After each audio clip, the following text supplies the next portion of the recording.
Buddhism is one of the world's largest religions. It differs from almost all other religions in that there is no God or soul, and it is your personal quest to remove the pain and suffering from not only your life, but from everyone else's.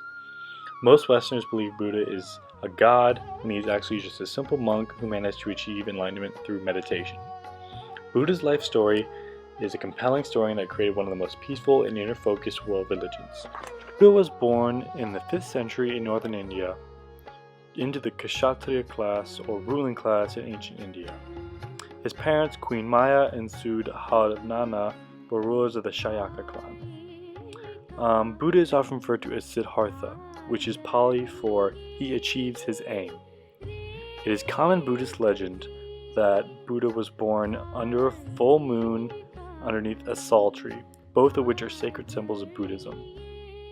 When Buddha was born, a great monk named Asita came down from the mountains and rode towards Siddhartha's future. Asita predicted that Siddhartha would either become a great king or a great holy man. The monk also predicted that if Siddhartha left the palace and saw suffering of the common people, he was guaranteed to become a monk. Knowing this ancient prophecy, Buddha's father made sure his son was always surrounded by wealth and beauty, and filled his room with exotic dancers and servants, all beautiful, expensive food, and even had him marry his beautiful cousin, Princess Yasodhara, and generally tried to keep the prophecy becoming true. But Buddha knew about the poor, and they were never far from his thoughts. Against his father's wishes, Siddhartha left the palace numerous times and was overwhelmed by the suffering that existed in the world. At age 29, he got fed up and escaped the palace. Legend has that he put the palace guards in a deep meditative sleep as he left. He left with his most trusted servant and a horse to search for the path to enlightenment. Halfway through his journey, Buddha left his servant and his horse and called out to the gods of the land of the 33 heavens. One of the gods handed Siddhartha the saffron robes of a monk. In return, Siddhartha handed his royal garments, and by that transaction, he was ordained as a monk. They also took his hair and gave him a shaved head, which is also symbolic of a monk. Buddha then made his way to Bodh Gaya in northern India and found a Bodhi tree to begin his meditation. After hours of meditation, Buddha began to enter the Dharmakaya, which is the body of reality itself, and experienced the universe around him as he achieved enlightenment. While achieving enlightenment, Buddha was soon met by the Davaputamara, or chief of demons, who attacked the Buddha with arrows and fire and beautiful women to try and break his concentration from achieving enlightenment.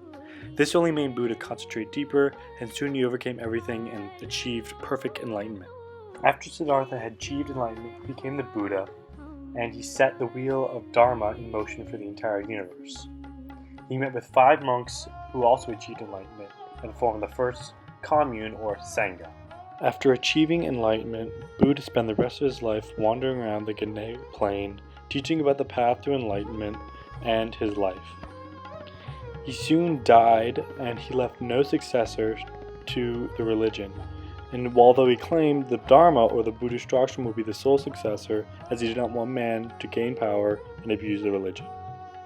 Unlike Western Abrahamic religions, there is no direct telling of Buddha's transformation into another worldly figure.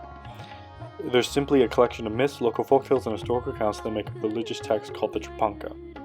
After Buddha died, there was a rift in how these texts were perceived. Buddhism was then divided into 2 traditions based on the text. The Theravada tradition, which mainly exists in Southeast Asia, strictly adheres to the Tripanga, while the Mahayana tradition, which exists in China and Japan, mainly follows the Tripanga as well as folk tales and other stories about the Buddha. I hope you enjoyed this presentation on the life of Buddha. I've incorporated several elements of Buddhism into my life, and especially for college students, I think it's a great way to live better and just be nicer to people, especially if you're not religious. Thank you.